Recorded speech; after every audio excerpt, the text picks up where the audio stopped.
তো hello view, সবাই কেমন আছে? আশা করছি সবাই খুব ভালো আছে। তো কিভাবে এরকম আপনার অ্যান্ড্রয়েড মোবাইলটি কিভাবে এরকম করবেন, নোকিয়া মোবাইল করবেন, তো সবাই দেখবে আপনার দিকে। তো আমি করেছি, আমার অ্যান্ড্রয়েড মোবাইলটি দেখতে পাচ্ছেন কিভাবে এটা করলাম। তো করার জন্য যা সম্পূর্ণ ভিডিওটি দেখতে হবে আপনাদের। তো চলুন শুরু করা যাক।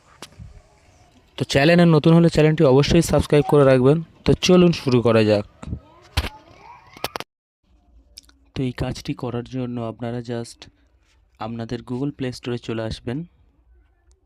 এসে এখানে সার্চ বক্সে সার্চ করবেন নোকিয়া নোকিয়া 1280 লঞ্চার। এখানে ক্লিক করবেন। করলে দেখবেন এরকম আপনাদের সামনে একটি লঞ্চার চলে আসবে।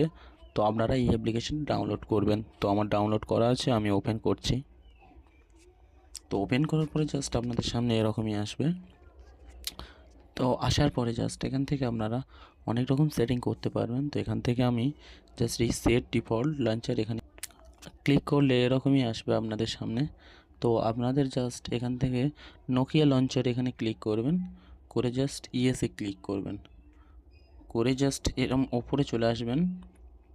এসে জাস্ট নোকিয়া লঞ্চারে ক্লিক করে জাস্ট অ্যালাউ নোটিফিকেশান অ্যাক্সেস এখানে ক্লিক করবেন, করে অ্যালাউ করবেন, করে জাস্ট ব্যাক যাবেন।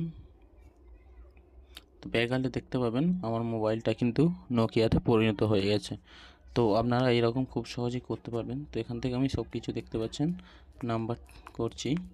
এখান থেকে আমি সব কিছু করতে পারবো। তো একটা নোকিয়া মোবাইলের মতো দেখতে পাচ্ছেন, খুব সহজেই এরকম করতে পারছি। যে কেউ দেখে অবাক হয়ে যাবে আপনার মোবাইলটি, যে কি করে করলি।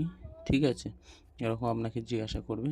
তো আমি এখান থেকে দেখতে পাচ্ছেন সব কিছু করতে পারছি।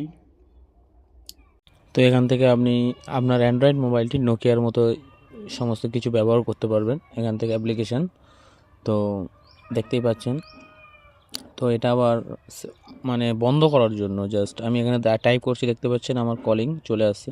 এটা আবার বন্ধ করার জন্য জাস্ট এই রেড বাটনটা আছে, রেড বাটনে জাস্ট এরকম টিপে ধরবেন, প্রেস করে রাখলে এখান থেকে আবার সিস্টেম লঞ্চার এখানে ক্লিক করলে আবার আমার মোবাইলটি আগের মতো অবস্থায় চলে আসবে।